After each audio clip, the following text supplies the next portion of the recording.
मुख्यमंत्री स्वावलंबन योजना के तहत उपमंडल मुख्यालय सलूनी में एक दिवसीय कार्यशाला का आयोजन किया गया, जिसमें एसडीएम सलूनी डॉक्टर स्वाति गुप्ता ने बतौर मुख्य अतिथि शिरकत की।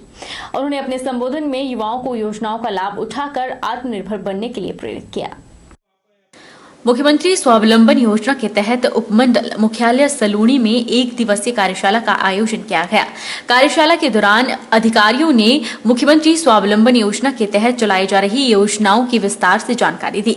जिला उद्योग केंद्र महाप्रबंधक चंद्रभूषण ने कहा कि कार्यशाला के आयोजन का मकसद हर बेरोजगार युवाओं को इन योजनाओं के साथ जोड़ना है, ताकि हर युवा इसका लाभ उठाकर आत्मनिर्भर बन सके। उन्होंने कहा कि मुख्यमंत्री स्वावलंबन योजना के तहत सलूनी में अब तक 28 युवाओं को इसका लाभ पहुंचाया जा चुका है, जो बेहतर ढंग से स्थापित होकर आजीविका कमा रहे हैं। उन्होंने कहा कि आज की कार्यशाला में युवाओं को पर्यटन के क्षेत्र में, एडवेंचर स्पोर्ट्स और लाभकारी क्षेत्र में कार्य करने के लिए जागरूक किया गया। कार्यशाला में करीब 60 युवाओं ने भाग लिया। एक दिवसीय शिविर जो था मुख्यमंत्री स्वावलंबन योजना के ऊपर, जागरूकता के ऊपर था, जिसमें हमने 50-60 युवाओं को यहाँ पे क्या चीज़ें हो सकती है उसके बारे में उनको बताया और स्कीम के बारे में डिटेल में बताया।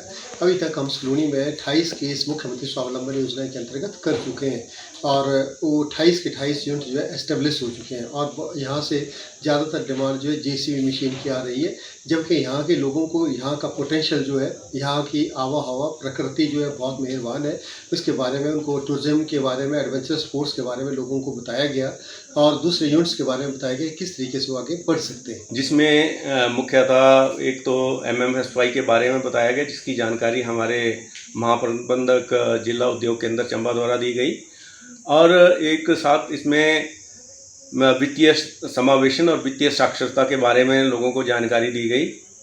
वित्तीय साक्षरता जो है ये बड़ा एक महत्वपूर्ण काम है और भारतीय रिजर्व बैंक भी समय पे हमें निर्देश देते हैं कि ये वित्तीय साक्षरता की जानकारी जो है हर आम जन तक पहुंचनी चाहिए। आज की तारीख में हम पैसे कमा रहे हैं, हम पैसे जमा कर रहे हैं, हम निवेश कहाँ करें, इसका सही निवेश कहाँ करें, लोगों के झांसे में ना आए। हम जो डिजिटल की तरफ जा रहे हैं, डिजिटल ट्रांजैक्शन करते समय हमने क्या सावधानियां रखनी है। जिला चंबा में उप प्रधान संगठन खंड सलूनी की एक विशेष बैठक का आयोजन लोक निर्माण विभाग विश्राम गृह सलूनी में किया गया, जिसमें संगठन की नई कार्यकारिणी के गठन के बारे में चर्चा कर नई कार्यकारिणी का गठन हुआ। बैठक में सर्वसम्मति से सनूह पंचायत के उप प्रधान आसिफ भट्ट को कार्यकारिणी का अध्यक्ष चुना गया। कार्यकारिणी में कई पंचायतों के उप प्रधानों को सदस्यों के रूप में भी शामिल किया गया। हमारे ब्लॉक सलूनी के उप प्रधानों की मीटिंग हुई और जिसमें मुझे सभी लोगों की सहमति से अध्यक्ष पद पे नियुक्त किया।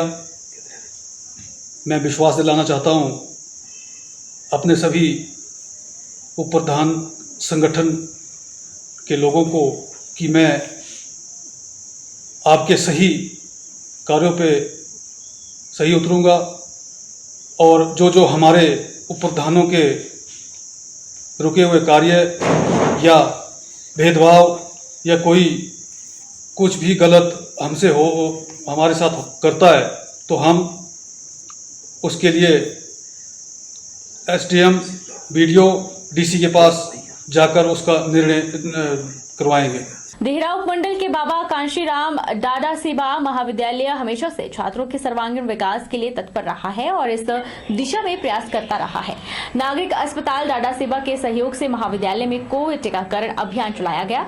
अभियान में विद्यार्थियों के स्वास्थ्य की सुरक्षा को सुनिश्चित करते हुए कोविड की रोकथाम और उससे बचाव के लिए वैक्सीन लगाई गई। राजकीय महाविद्यालय डाडासीबा में कोविड वैक्सीनेशन के दूसरे कैंप का सफल आयोजन किया गया। इस कैंप के सफल आयोजन के लिए राजकीय महाविद्यालय Dadasiba block medical officer doctor Shri Subhash Thakur ji का बहुत बहुत धन्यवाद करता है। साथ में उनकी टीम का भी बहुत बहुत धन्यवाद करता है, जिन्होंने पूरी तन्मयता से इस प्रोग्राम का सफल आयोजन किया। और इसके अलावा महाविद्यालय अपने स्टाफ, अपने विद्यार्थियों तथा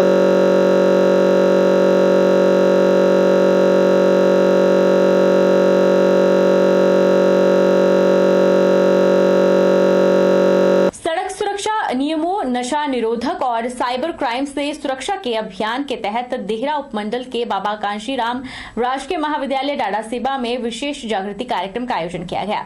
इस कार्यक्रम का संबोधन थाना प्रभारी डाडासीबा किशोर चंद ने किया और विद्यार्थियों को यातायात नियमों का सुचारू रूप से पालन, नशे से दूर रहने और उससे बचाव और साइबर क्राइम से अपने आप को सुरक्षित रखने की विशेष टिप्स दिए। आज राजकीय महाविद्यालय डाडासीबा में anti drug abuse, traffic rules और साथ ही साइबर क्राइम के ऊपर एक विशेष कार्यक्रम का आयोजन किया गया। इस कार्यक्रम का संबोधन SHO डाडासीबा श्री किशोर चंद जी ने किया और उन्होंने विद्यार्थियों को यातायात नियमों का सही तरीके से पालन करना, नशे से दूर रहना और साथ ही साइबर क्राइम से अपने आप को सुरक्षित रखने के लिए अलग अलग तरह के टिप्स दिए और उनके बारे में विस्तार से जानकारी दी। इसके साथ ही महाविद्यालय में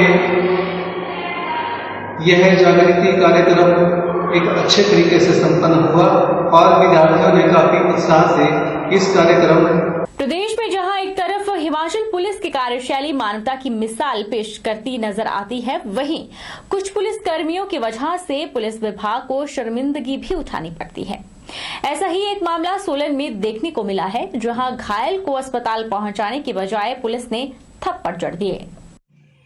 सोलन के आयुर्वेदिक हॉस्पिटल के पास गहरे मोड़ पर एक सेब लेकर जा रहा लोड पिकअप अनियंत्रित होकर सड़क पर पलट गया। हद तो तब हो गई जब बड़ी मुश्किल से पलटी हुई गाड़ी से चालक पिकअप से बाहर निकला और तभी मौके पर पहुंची पुलिस ने उसका चालान काट दिया और जब चालक ने चालान न भुगतने से बात कही तो पुलिस ने चालक के थप्पड़ रसीद कर दिया। हालांकि होना ऐसा चाहिए था कि घायल चालक को अस्पताल पहुंचाया जाता और उसके बाद कार्रवाई की जाती, लेकिन सोलन पुलिस मरे हुए को मारने पर तुली रही। वहीं जब इस बारे में ASP अशोक वर्मा से पूछा गया कि पिकअप चालक पुलिस कर्मी पर थप्पड़ मारने के आरोप लगा रहे हैं, तो उन्होंने कहा कि उनके संज्ञान में ऐसा कोई मामला नहीं है। अगर कुछ ऐसा हुआ तो इसकी जांच की जाएगी। रोडू से गाड़ी लेके चला जी, मैं शाम को 8 बजे से चला था वहाँ से और यहाँ पे 4 बजे पहुँचा जी।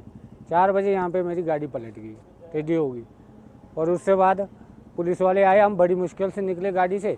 हम जैसे बाहर निकले और इतने को पुलिस वाले आ गए। बोलो क्या हो गया? मैंने कहा सर ऐसे ऐसे गाड़ी पलट गई। बोलो बड़े गेड़े में चलाओ ना। मैंने कहा सर दूसरे तीसरे गेयर में था, गेयर डाउन कर रहा था यहाँ पे, इतने को गाड़ी पलट गई। और जो उसके बाद उन्होंने चालान लिखा, मेरा सारा नाम लिखा, लाइसेंस से पूछा, लाइसेंस भी दिया मैं कागज़ भी दिखाए, कागज़ पूरे, लाइसेंस ओके। और जो फिर ऊपर से बोलो इसका तो चालान करो, 2500 का चालान कर दिया, लाइसेंस भी साथ ले गए। मैंने कहा यहीं भुगत लूँगा मैं। बोलो यहीं भुगतेगा। उससे बाद थप्पड़ ठोक दिया और भुगतने के लिए बोला मैंने, बंदे ने थप्पड़ ठोक दिया। कौन था पुलिस वाला? थे यहाँ टोपी वाला था एक आया और एक छोकरा था उनके साथ। कोई जानते आप उसको? नहीं मैं जानता नहीं, मैं तो पहली बार देखे दोनों यहाँ। गौरतलब है कि प्रदेश में सेब सीजन के चलते आए दिन कहीं न कहीं सेब ले जा रहे वाहन दुर्घटनाओं का शिकार हो रहे हैं। कई जगह पुलिस लोगों की मदद करती नजर आ रही है, वहीं इस तरह के मामले पुलिस की कार्यशैली पर सवाल खड़े करते नजर आ रहे हैं। अबू धाबी में अपनी प्रतिभा के दम पर जू-जित्सु प्रतिस्पर्धा में ब्रॉन्ज मेडल जीतने वाली रीमा कुमारी का सफर आसान नहीं रहा। तंग हालात के बावजूद रीमा ने अपनी मेहनत नहीं छोड़ी और परिजनों ने भी उसका बखूबी साथ निभाया। डिग्री कॉलेज से पास आउट हुई रीमा का एक ही सपना है और वो है ओलंपिक्स में गोल्ड मेडल जीतना। भले सरकारें खेलों के प्रति सजगता दिखाती है और खिलाड़ियों की सहूलियतों को लेकर बड़े बड़े दावे करती है, पर बेटी की हिम्मत, मेहनत, जज्बे की हकीकत देखते हुए ऐसा लगता है कि बातें बड़ी बड़ी पर दर्शन छोटे। गरीब परिवार से ताल्लुक रखने वाली एक बेटी ने ऐसा काम किया है जिससे गांव ही नहीं प्रदेश, देश का भी नाम रोशन कर दिया है। नूरपुर के पंजाहड़ा के ट्यूकर गांव की रहने वाली रीमा चौधरी ने अपने दम पर अबू धाबी में संपन्न हुई जू-जित्सु प्रतियोगिता में ब्रॉन्ज मेडल जीतकर देश का नाम रोशन किया है। तंगहाली के बावजूद भी रीमा की लगन ने उसे इस काबिल बना दिया कि विदेशी खिलाड़ियों को पटखनी देते हुए वह मेडल जीत गई और आज पूरे इलाके में रीमा का स्वागत करने के साथ उसकी प्रशंसा की जा रही है। रीमा कुमारी का सफर आसान नहीं रहा। तंग हालत के बावजूद रीमा ने अपनी मेहनत नहीं छोड़ी और परिजनों ने भी उसका बखूबी साथ निभाया। डिग्री कॉलेज से पास आउट हुई रीमा का एक ही सपना है और वो है ओलंपिक्स में गोल्ड मेडल जीतना। मुझे खेलों के प्रति रुचि कॉलेज से हुई। कॉलेज में जो कोच हैं उन्होंने हमें मोटिवेट किया। अमित कुमार चौधरी जो एडवोकेट हैं, ज्वालिमा एकेडमी है, वहाँ पे मामू घर हैं, वहीं से देख के बच्चे सीखने आते थे, वहीं से मोटिवेशन मिला। वो कुछ जो हैं वो हमारे कोच माफ़ कर देते हैं फीस वगैरह, और कुछ हम मैनेज करते हैं। जो खेल खेल के आए हैं और उसमें आपने मेडल भी जीता है, तो वहाँ जब आप गए हैं तो वहाँ का खर्चा कैसे आपने उठाया? खर्चा आदि हमारे रिलेटिव्स ने हेल्प करी, कुछ अपना किया, कुछ 50,000 की मदद एमएलए सर ने करी है। आपका क्या लक्ष्य है आगे? आगे मेरा लक्ष्य है गोल्ड। अगर बेटर फैसिलिटी हमें प्रोवाइड करी जाए तो हम इससे अच्छा प्रदर्शन कर पाएंगे खेलों में। युवा पीढ़ी के लिए क्या संदेश है? युवा पीढ़ी के लिए ये संदेश है कि खेलों की तरफ जाएं ताकि वो नशे की ओर नहीं जा पाएंगे और अपने देश और प्रदेश का नाम, गांव का नाम, माता पिता का नाम रोशन कर पाएंगे। हिमाचल प्रदेश के शक्तिपीठ नैना देवी में दर्शन करने के बाद लुधियाना वापस जा रहे श्रद्धालुओं की इनोवा गाड़ी हादसे का शिकार हो गई। गाड़ी के ऊपर वृक्ष गिरने से श्रद्धालु गंभीर रूप से घायल हुए, जबकि गाड़ी का टोटल नुकसान हो गया। यह घटना नैना देवी अनंतपुर साहिब सड़क पर पंजाब हिमाचल सीमा के साथ पंजाब सीमा के अंदर घटित हुई। गनीमत यह रही कि गाड़ी में सवार श्रद्धालु को चोटें जरूर आई, लेकिन किसी प्रकार के जानी नुकसान नहीं हुआ। ਅਸੀਂ ਜੀ ਨੈਣਾ ਦੇਵੀ ਤੋਂ ਮੱਥਾ ਟੇਕ ਕੇ ਆ ਰਹੇ, ਸੁੱਖ ਸੀਗੀ, ਠੀਕ ਆ ਜੀ। ਆਪਣੇ ਨਾਲ ਦਾ ਗੁਆਂਢੀ ਯਾਰ ਦੋਸਤ ਸੀਗੇ, ਉਹਦੀ ਗੱਡੀ 'ਚ ਆ ਰਹੇ ਸੀ ਅਸੀਂ ਮੱਥਾ ਟੇਕ ਕੇ। ਉਹ ਦਰਖਤ ਜੜ੍ਹਾਂ 'ਚੋਂ ਨਿਕਲ ਗਿਆ, ਦਰਖਤ ਸੀਗਾ ਭਾਰਾ, ਇਹ ਥੋੜੀ ਅੱਧੀ ਲੰਘ ਗਈ ਸੀਗੀ ਤੇ ਅੱਧੀ ਦੇ ਵਿਚਕਾਰੋਂ ਡਿੱਗ ਗਿਆ। ਸੱਟਾਂ ਲੱਗੀਆਂ ਮੁੰਡੇ ਦੇ। ਕਿਹੜੀ ਜਗ੍ਹਾ ਹੋਇਆ ਜੀ ਹਾਦਸਾ? ਆ ਨਾਲ ਹੀ ਬਸ ਆਨੰਦਪੁਰ 'ਚ ਹੀ ਪੈਂਦਾ ਨਾ ਇਹ, ਆ ਥੋੜਾ ਅੱਗੇ ਜਾ ਕੇ ਆ। ਹਾਂਜੀ, ਕਿੰਨੇ ਬੰਦੇ ਦੇ ਤੁਹਾਡੇ ਨਾਲ ਜੀ? ਸਾਡੇ ਇੱਕ ਮੇਰਾ ਬੇਟਾ ਸੀਗਾ, ਮੇਰੇ ਘਰ ਦੇ ਸੀ, ਮੇਰੀ ਬੇਟੀਆਂ ਦੋ, ਠੀਕ ਆ ਜੀ। ਇੱਕ ਗੁੜੀਆ ਨਾਲ ਹੋਰ ਸੀ ਤੇ ਇੱਕ ਸਾਡਾ ਜਵਾਈ ਸੀ। ਕਿੰਨਾ ਕੁ ਨੁਕਸਾਨ ਹੋਇਆ ਜੀ? ਨੁਕਸਾਨ ਗੱਡੀ ਦਾ ਪੂਰੀ ਲਾਸ ਹੋ ਗਿਆ, ਗੱਡੀ ਦਾ ਸਾਰੀ ਕੰਡਮੀ ਹੋ ਗਈ ਆ। ਬਾਕੀ ਬੇਟੇ ਦੇ ਲੱਗੀ ਆ ਨੱਕ ਤੇ, ਨੱਕ ਜ਼ਿਆਦਾ। ਕਿਹੜੀ ਗੱਡੀ ਸੀ? ਇਨੋਵਾ ਸੀਗੀ ਜੀ, ਠੀਕ ਹੈ। ਕਿਹੜੀ ਜਗ੍ਹਾ ਤੋਂ ਦੀ ਆ ਰਹੇ ਜੀ? ਅਸੀਂ ਨੈਣਾ ਦੇਵੀ ਤੋਂ ਮੱਥਾ ਟੇਕ ਕੇ ਆ ਰਹੇ ਸੀਗੇ, लुधियाने जाना सी। ज्वालामुखी क्षेत्र में एक अनोखा मामला सामने आया है। मामले में एक महिला ने मुर्गा चोरी के मामले में 3 लोगों के खिलाफ एफआईआर दर्ज करवाई है। जानकारी के अनुसार ज्वालामुखी क्षेत्र के सुदगला गांव की रत्नी देवी द्वारा सीएम हेल्पलाइन पर शिकायत के बाद पुलिस द्वारा कार्रवाई अमल में लाई गई है। पुलिस ने मुर्गा चोरी की एफआईआर दर्ज नहीं की तो महिला ने मुख्यमंत्री हेल्पलाइन पर ही शिकायत कर दी।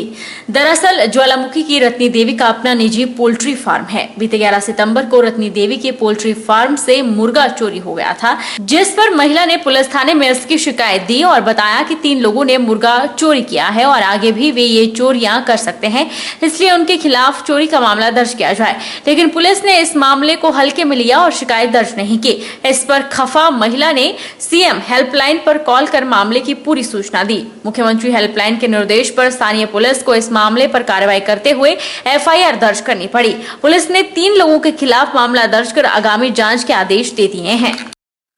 हाँ, एक 19 तारीख को एक मामला दर्ज हुआ है मुर्गा चोरी का। ये कंप्लेंट करी थी गांव लुथान की एक महिला ने सीएम हेल्पलाइन पे कंप्लेंट की थी 14 सितंबर को कि उसका जो पोल्ट्री फार्म है वहाँ से एक मुर्गा चोरी किया है। 2-3 उसने नाम भी लिखे थे।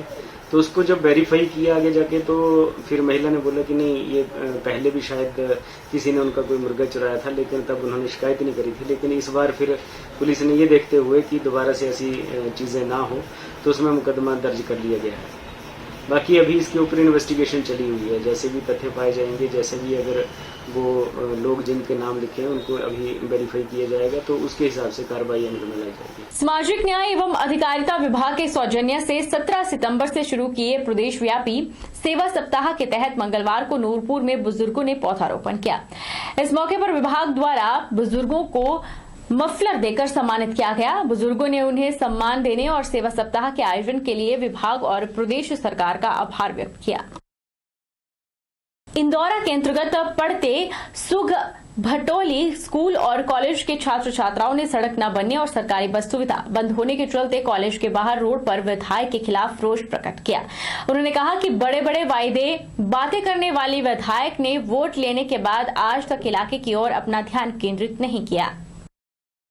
इंदौरा के अंतर्गत पड़ते सुग भटोली में कॉलेज और स्कूल के छात्र छात्राओं ने क्षेत्र की खस्ता हालत सड़क और सरकारी बस की सहूलियत न होने के चलते सड़क पर इकट्ठे होकर विधायिका के खिलाफ रोष प्रकट किया और कहा कि सड़क पर चलना तो मानो जैसे खड्ड में चलने के समान है। छात्राओं ने कहा कि न ही इस इलाके में सरकारी बस की कोई सुविधा है और न ही यहाँ की सड़कों की हालत ठीक है। गाड़ी या मोटरसाइकिल पर चलना तो दूर है, यहाँ तो पैदल चलना भी बहुत ही मुश्किल हो जाता है। उन्होंने कहा कि कॉलेज और स्कूल में पहुँचने के लिए 10 मिनट लगते हैं, वहाँ हम 1 घंटे में ही पहुँचना मुश्किल हो गया है। घरों से कई किलोमीटर पैदल चलकर कॉलेज तक पहुँचने में बहुत ही समय बर्बाद हो रहा है। वक्त तो चला है छोटे से ब्रेक का। Abhilashi university admission start for 2021 and 22. MTech, BMS, BSc MLT, BPT, B Pharmacy, M Pharmacy, D Pharma, Allopathy, Ayurveda, Diploma, Arts and Craft, MA Economics, MA Education, BSc Honours Agriculture, BSc Forestry, MSc Agriculture, 2-year Diploma in Veterinary Pharmacist. Also contact for 4-year Integrated BA, BEd, BSc, BEd, MSc in Geology, PGDCA, MBA, PhD in Education, Management, Pharmacy, Geology, Engineering and Agriculture.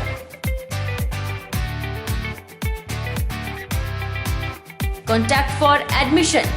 Abhilashi University, Chalchok, District Mandi, Himachal Pradesh.